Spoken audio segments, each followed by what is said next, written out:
Y en el barrio Godró, pastor, no le traje mango, pero yo había hecho esa encomienda adelantado. Yo creo que la cumplieron, yo espero que la hayan cumplido. Es una iglesia que se ha hecho con mucho amor.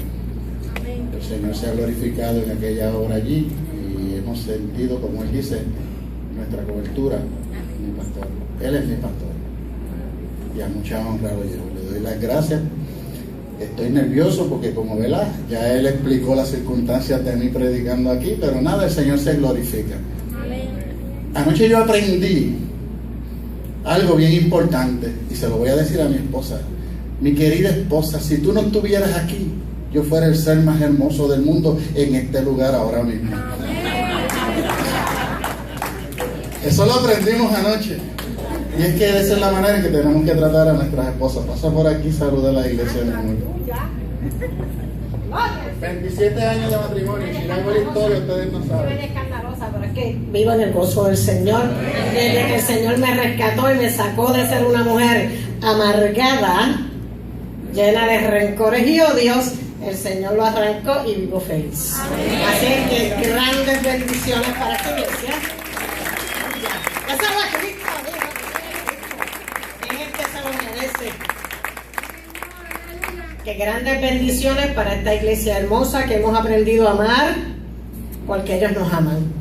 Y cuando uno recibe, uno también da.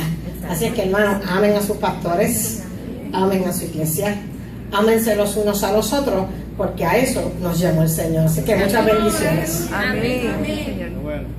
Y algún día pregúntenle al pastor cómo comenzó Salinas, porque no lo van a poder entender. Yo todavía no lo entiendo, pero nosotros nos sometemos al Señor. Mucha oración, mucho lloro, y yo tengo que confesarles que a mí me tuvieron que mojar el vellón, secar el vellón otra vez y volvérmelo a mojar y volvérmelo a secar, porque yo quería ser el mejor ayudante de pastor.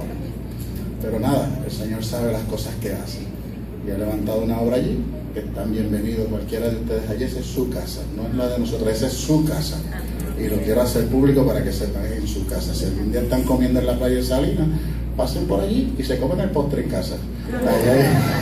Ahí hay unos buenos mangos. Que Dios los bendiga. Nada, y esta mañana pues meditaba en la palabra del Señor. Llevo una semana ahí porque desde que me enteré que venía para acá no sabía que venía a predicar, ¿verdad? Pero el Señor siempre hace lo suyo. Anoche tuvimos una conversación bien interesante con la pastora, el hermano Waldo y una hermanita, mientras el pastor hacía de él allá. Sí, cosas importantes del pastoral, del ministerio pastoral. Y nos gozábamos cómo es que el Señor puede transformar nuestras vidas. Y yo voy a comenzar rapidito. Vamos a ir a la Biblia y vamos a abrir la Biblia en el Evangelio de San Lucas. Y es algo que todos nosotros conocemos porque de esto se ha predicado 1.000.000 de veces. En el Evangelio de San Lucas, capítulo 8, versículo 40, y vamos a leer hasta el 48. El Evangelio de San Lucas, capítulo 8, versículo 40, y es una historia que todos nosotros conocemos, pero hoy yo se la voy a mostrar desde otra perspectiva diferente, con el fin de que podamos entender cómo es que obra Dios en nuestra vida. Dice la palabra del Señor en el nombre del Padre, del Hijo y del Espíritu Santo. Cuando volvió Jesús, le recibió la multitud con gozo, porque todos le esperaban. Entonces vino un varón llamado Jairo, que era principal de la sinagoga, y postrándose a los pies de Jesús, le rogaba que entrase en su casa, porque tenía una hija única, como de 12 años, que estaba muriendo. Y mientras iba, la multitud le oprimía. Pero una mujer que padecía de flujo de sangre desde hacía 12 años y que había gastado en médicos todo cuanto tenía y por ninguno había podido ser curada, se le acercó por detrás y tocó el borde de su manto. Y al instante se detuvo el flujo de su sangre. Entonces Jesús dijo: ¿quién es el que me ha tocado? Y negando todos, dijo Pedro y los que con él estaban: Maestro, la multitud te aprieta y oprime, y dices: ¿quién es el que te ha tocado? Pero Jesús dijo: alguien me ha tocado, porque yo he conocido que ha salido poder de mí. Entonces, cuando la mujer vio que no había quedado oculta, vino temblando y postrándose a sus pies le declaró delante de todo el pueblo por qué causa le había tocado y como al instante había sido sanada. Y él le dijo: hija, tu fe te ha salvado, ve en paz. Voy a seguir hasta el 50. Estaba hablando aún cuando vino uno de la casa del principal de la sinagoga a decirle: tu hija ha muerto, no molestes más al maestro. Oyendo Jesús le respondió: no temas, cree solamente y serás salvo. Señor, te damos gracias por esta tu palabra, Señor. Señor, te pedimos, Señor, oh aleluya, que tu Espíritu Santo se entrone en nuestro corazón, en nuestra mente, Señor, y tome control de todo lo que ha salido de mi boca, Señor. Señor, toma control y no permita, Señor, oh aleluya, que mi humanidad se vaya por encima de lo espiritual, Señor. Que seas tú, Señor, utilizándome como tu instrumento, Señor. Oh, aleluya, que sea para la edificación de tu iglesia y mío propio, Señor. En el nombre poderoso de Jesucristo. Amén y amén y amén. Y sabemos nosotros, básicamente, que esta es una historia que todo el mundo habla de la mujer, del flujo de sangre y de lo que estaba ocurriendo. Pero fíjense que es una cosa bien interesante. Ya Jesús venía rompiendo con unos parámetros sociales, porque ya Jesús había empezado a unir lo que siempre estuvo desunido, aún por la ley. Había una mujer que era inmunda, una mujer que era del vulgo, una mujer que era pobre, que estaba allí postrada, que nadie sabía ni que estaba allí, ni se habían dado cuenta. Y había un principal de la sinagoga que era una persona de autoridad, era una persona que tenía poder en aquel momento. Y según dice la cultura, esas personas no podían mezclarse. Las personas que tenían poder no podían mezclarse porque había una división de clases sociales bastante marcada en aquella época. Pero ¿qué ocurría?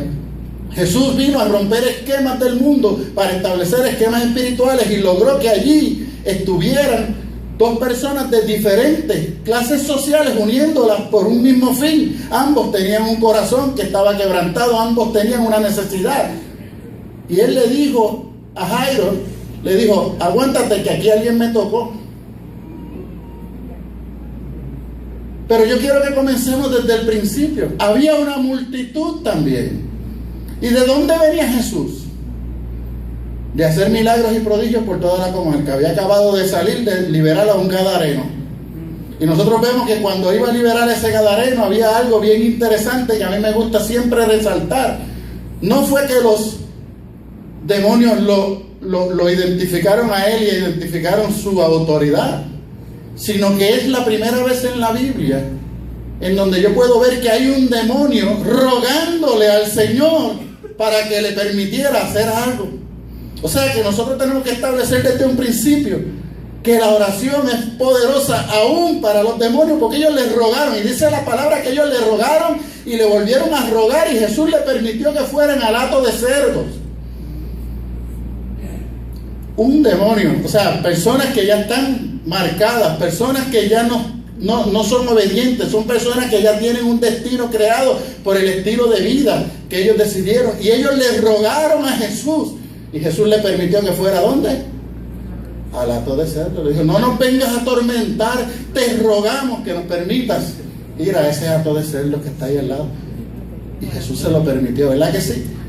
Y cuando llega al pasaje que estamos leyendo, ¿qué ocurrió? Había una multitud que lo estaba esperando. Y es que cuando Jesús llega, todo el mundo lo espera ¿con qué? Con gozo, con alegría, porque todo el mundo sabe que Jesús había venido, que había dado testimonio de lo que Él era, había dado testimonio de sus milagros, de sus prodigios, de su conocimiento, de su sabiduría, que sobrepasaba aún la sabiduría de los duchos de aquella época, de los maestros de aquella época, y lo esperaban con gozo. Y cuando estamos hablando de una multitud, me imagino que eran un par de miles de personas.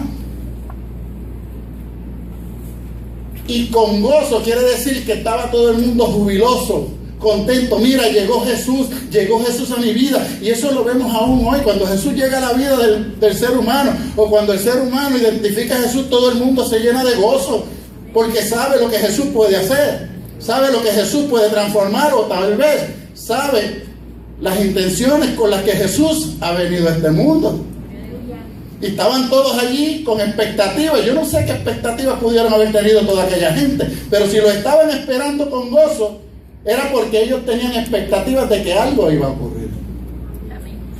Y todos conocemos que la hija de Jairo fue resucitada.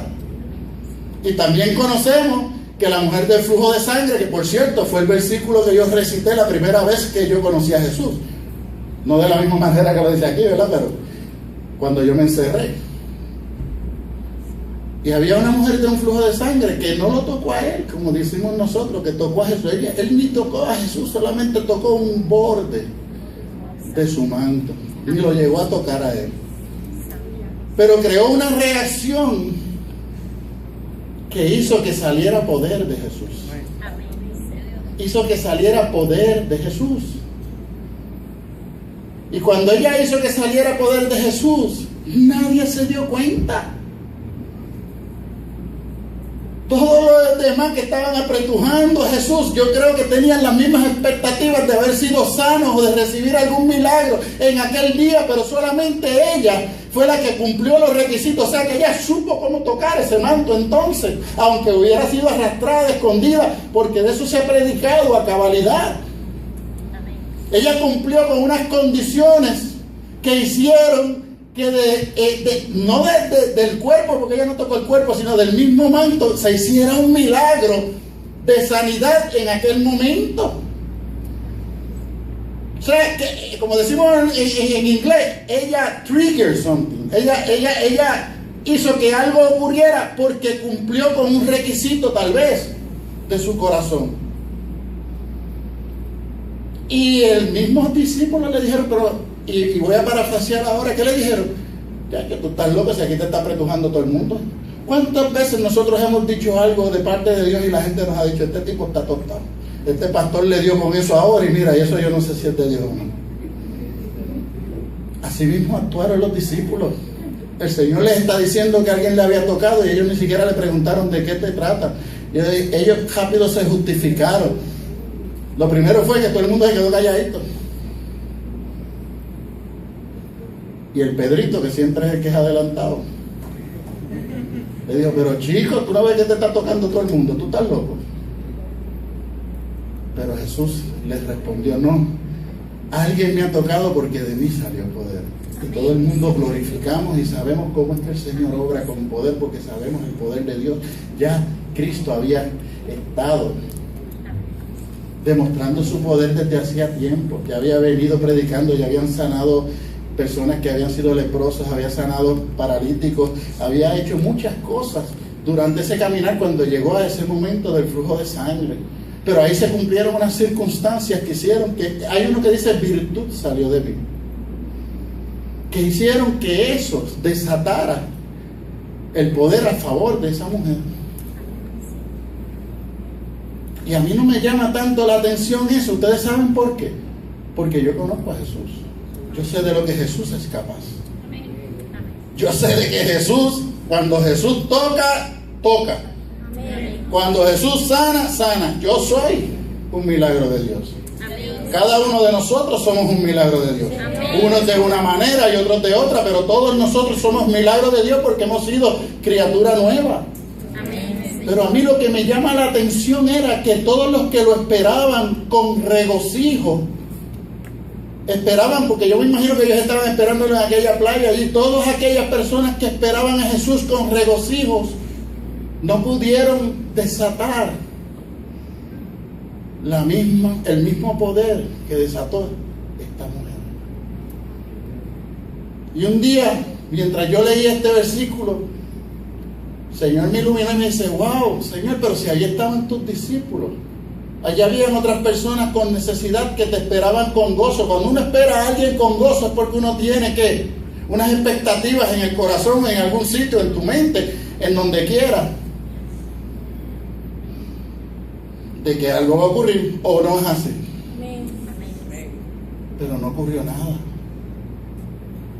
No ocurrió nada, simple y sencillamente ocurrió algo cuando la tocó la mujer del flujo de sangre. yo me puse a pensar y a meditar más en la situación. Y yo dije, Señor, se supone que ahí estaban tus discípulos que ya tenían fe. Se supone que allá había gente que estaban necesitados que también tenían fe porque habían venido donde ti. O sea que se supone que entonces todos los que estaban apretujando a Jesús en aquel momento, que tenían una necesidad, allí lo que hubieran habido fueran fuegos artificiales, virtud por aquí, virtud por allá, sanidad por aquí, sanidad por allá, ¿verdad? Conversiones por aquí, conversiones por allá, porque eso es lo que puede hacer Jesús cuando uno lo toca. Entonces me hizo meditar, ¿por qué? ¿Por qué no surgió eso en aquel momento? Como decimos nosotros, ¿por qué no habían estrellitas y fuegos artificiales en aquel momento si allí había una multitud apretando a Jesús que con gozo lo había recibido con alguna expectativa? Y eso sí que me llamó la atención. ¿Y por qué sí con la mujer? Y sí con la esperanza que le dio a Jairo, diciéndole que ¿qué? Que esperara. Cógelo suave que lo tuyo viene. Solamente cree.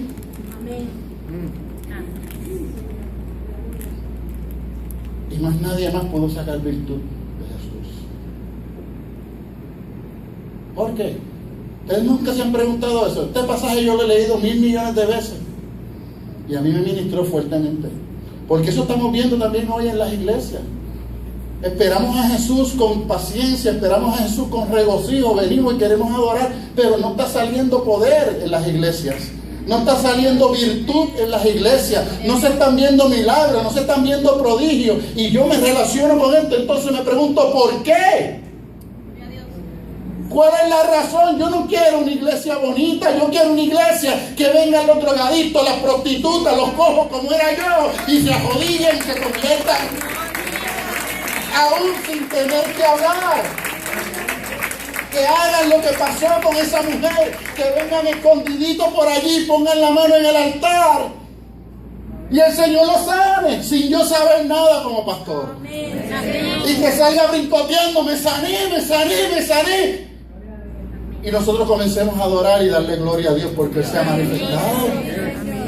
Porque esas eran las expectativas que yo creía que iban a haber en ese lugar. Había gente apretando a Jesús, tocándolo directamente. Y ella solamente tocó el borde de su manto. ¿Por qué? La pregunta siempre es ¿por qué? Mis hermanos, esto es fuerte, porque me ministró a mí, me hizo derramar lágrimas. Porque es que uno tiene, el pastor está hablando de los últimos tiempos.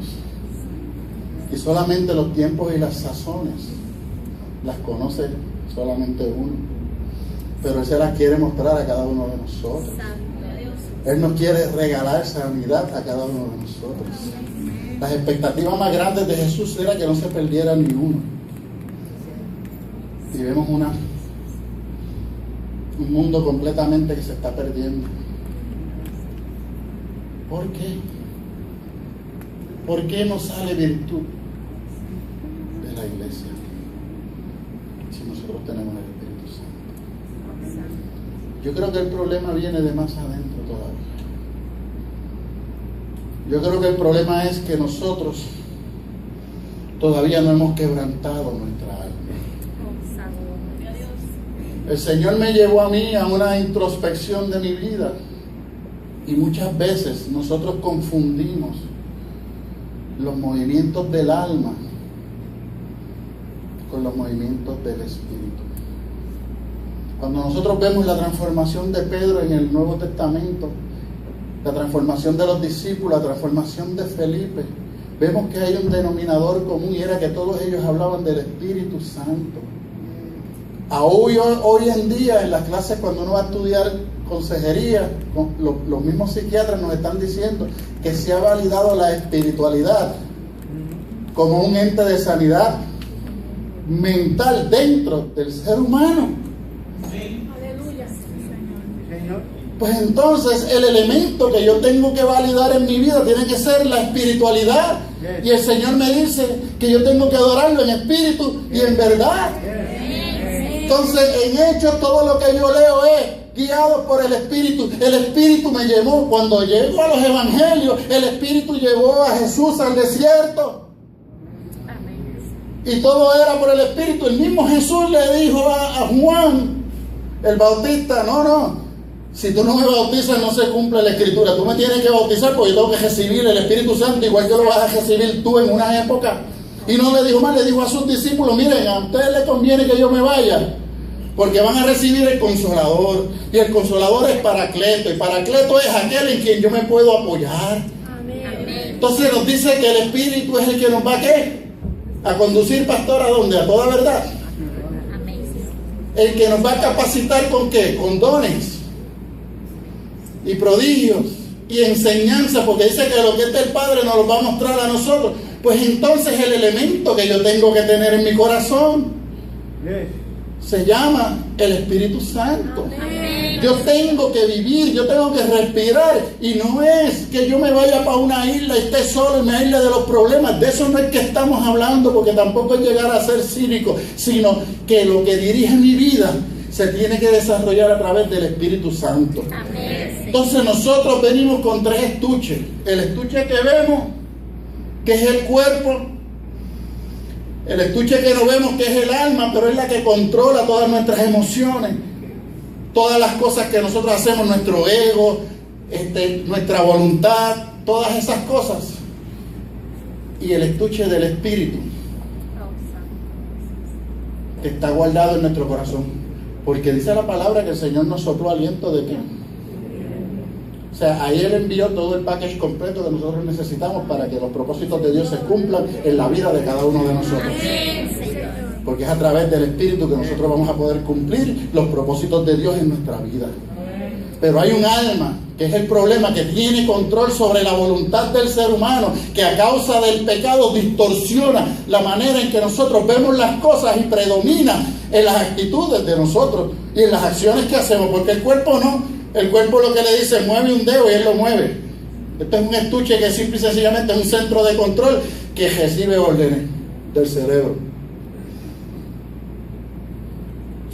Pero el alma controla tus emociones y turba tu mente.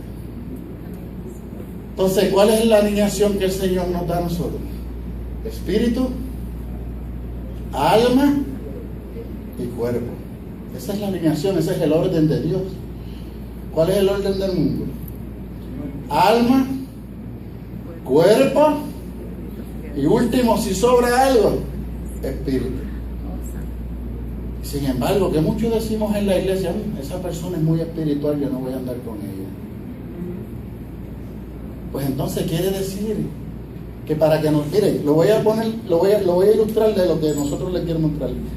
Nosotros conocemos que hubo una mujer que rompió un alabastro de perfume a los pies de ¿quién? De Jesucristo, ¿verdad que sí? Eso es tipo del ser humano. El alabastro de perfume era un envase que era sellado, no se podía abrir eso. La única manera que se podía abrir eso era rompiéndolo, porque la sustancia que estaba dentro, el perfume que había dentro, era un extracto carísimo que solamente se podía utilizar una vez cuando se rompía ese alabastro. Eso no era como ahora, como los perfumes que tienen tapa y spray, no. Eso era caro a tal punto que Judas dijo, tú no sabes cuánta gente yo le puedo dar comida con eso, o cuánto me puedo echar en el bolsillo yo también, porque eso no se sabe, ¿verdad?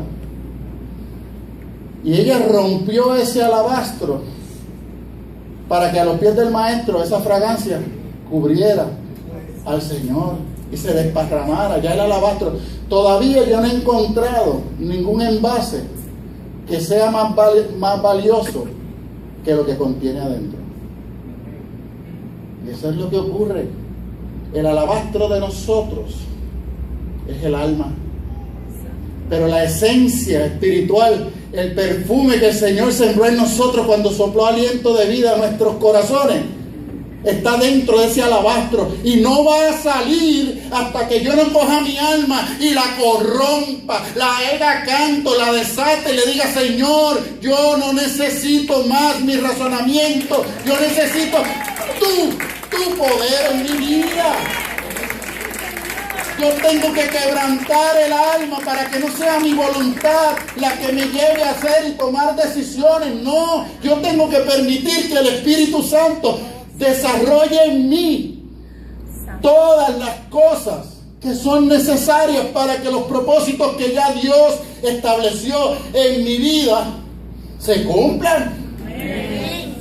Se cumplan. David decía que desde el embrión te vieron mis ojos. Pastor lo dijo esta mañana. Yo lo marqué, pastor. ¿Qué dijo el pastor esta mañana? La ley de Jehová es perfecta, que convierte ¿quién? Él no te dijo que convierte el espíritu, convierte el alma, porque es que la lucha de nosotros no es contra carne ni sangre, es contra la alma, contra un alma que ha sido transformada a pecado. ¿Por qué? Por lo que traemos, por nuestras emociones, cómo hemos sido criados, cómo hemos sido enseñados. Tenemos raíces de amargura en nuestros corazones, hemos sido maltratados muchos de nosotros. Nos quejamos de que mi papá me abandonó, nos quejamos de que mi mamá no me quiso, nos quejamos de muchas cosas, pero nos pasamos quejándonos y no permitimos que Jesús tome control de esa situación, porque el único que te va a sanar de todas esas cosas es Jesucristo. El único. Yo fui un desecho humano, aún de mi esposa. Yo fui, y no lo digo con orgullo, lo digo porque cuando tú decides quebrantar tu alma, tu vida va a ser transformada, porque es lo que tú necesitas para que virtud salga del manto de Jesús a tu vida. Y esa es la ayuda que nosotros necesitamos hoy. Y es la ayuda que necesitamos para mostrarle a un mundo que vivimos verdaderamente con un Dios de poder que no solamente es de boca, sino andando. Amén. Pero ¿hasta cuándo vamos a seguir esperando? Miren, nosotros tenemos a veces depresión. La depresión está directamente ligada a enfermedades físicas como el cáncer y todas esas cosas. Sí, chévere, qué bueno. Pues entonces yo no puedo caminar. Yo no se supone que esté aquí brincoteando ni hablando. Porque yo no tengo disco. Yo no tengo disco en mi espalda. Parte de mi testimonio es eso. Yo no tengo discos en mi espalda.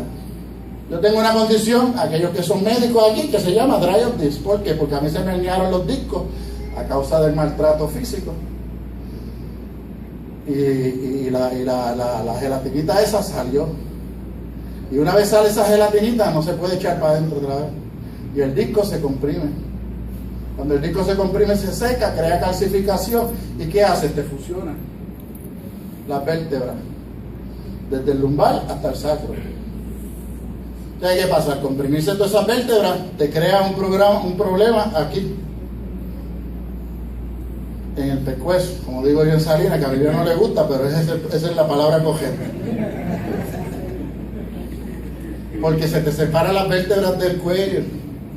Entonces el cordón por donde pasan los nervios se te achica, porque al separarse ellas van a compensar naturalmente y crean más calcificación.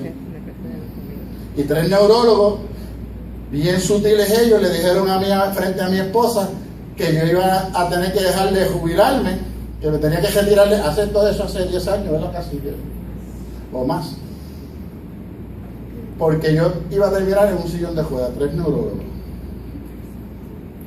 Pues está bien, me lo dijeron de una manera tan bonita y tan sutil y de tanto amor, que tuve que bregar con una esposa llorando porque por poco me le dio la depresión a ella allí, bregar con mi situación y decirle embustero a él también. Sí, yo era convertido ya, yo dije no, pero me fui a mi casa y me acuerdo como ahora que oré y me fui y dije, Señor, ayúdame con mi esposa, y si tú me vas a dejar en un sillón de ruedas, por lo menos permíteme que ese sillón de ruedas sea eléctrico, que pueda ser wheelbarito para moverme y predicar tu palabra como quiera, porque yo se lo dije, yo no voy a parar de predicar tu palabra. Jamás. De donde me sacó él no iba a sacar nadie a mí. De donde él me sacó no me sacaba a nadie. Bueno, ya yo era desechado. Gloria a Dios. Gloria. Pues entonces yo se lo dije, pues, pero que yo pueda hacer Willy Bar y todo y coger y que no se canse. Chévere. Y voy a seguir predicando tu palabra como quiera. Pero ustedes saben que yo corrompí, yo hice mi alma cantito. Yo le dije, aquí no hay nada en mi alma que pueda decir que tú no puedes hacer este milagro. Aquí no hay nada en mi alma que me dé miedo. Aquí no hay nada en mi alma que me pueda dominar lo que yo leí en una palabra cuando yo estaba en un joto y él puso a la escalera y me sacó. Porque él fue el que metió la mano en el lodo cenagoso y puso mis pies sobre una regla. Y yo decía, él lo hizo esa vez, lo vuelve a hacer otra vez y lo sigue haciendo porque el brazo de Dios no se ha cortado. Que yo sepa, Dios no dijo que estoy de vacaciones, nos vemos el mes que viene. No, Dios está aquí y está en todo lugar, en todo momento. O sea que nosotros estamos nosotros disponemos y estamos permitidos a recibir virtud en todo momento y en todo lugar. Y si yo no se lo digo a ustedes, el pastor, no sé si lo sabía, yo había hablado con él, la pastora así. Yo estoy derechito. Un poquito más gordito ahora, pero estoy derechito. ¿Por qué? Y yo les puedo traer a ustedes los MRI, aquellos que son médicos. Yo tengo los MRI disponibles para que ustedes los vean, porque todavía los ven. ¿Y qué tú hiciste, muchacho? Yo a creerle a Cristo, póngalo ahí. Porque salió virtud de él y me sanó. Entonces la pregunta es, ¿por qué el Señor tiene que ser selectivo? No es que el Señor no es selectivo, es que hay un requisito que tenemos que cumplir, y voy a redundar en esto. Cuando nosotros sometamos nuestra alma y comenzamos a vivir por el Espíritu Santo, es obligación de Dios permitir que virtud salga en dirección a tu vida. Y no solamente es confesarlo, es vivirlo, es respirarlo, porque adoración no es solamente cantar, es cantar con el entendimiento de que yo soy servidor de un rey que es todo mi sustento. Entonces, ¿por qué voy a dudar? ¿Dónde está el plan B mío? Yo no tengo planes B.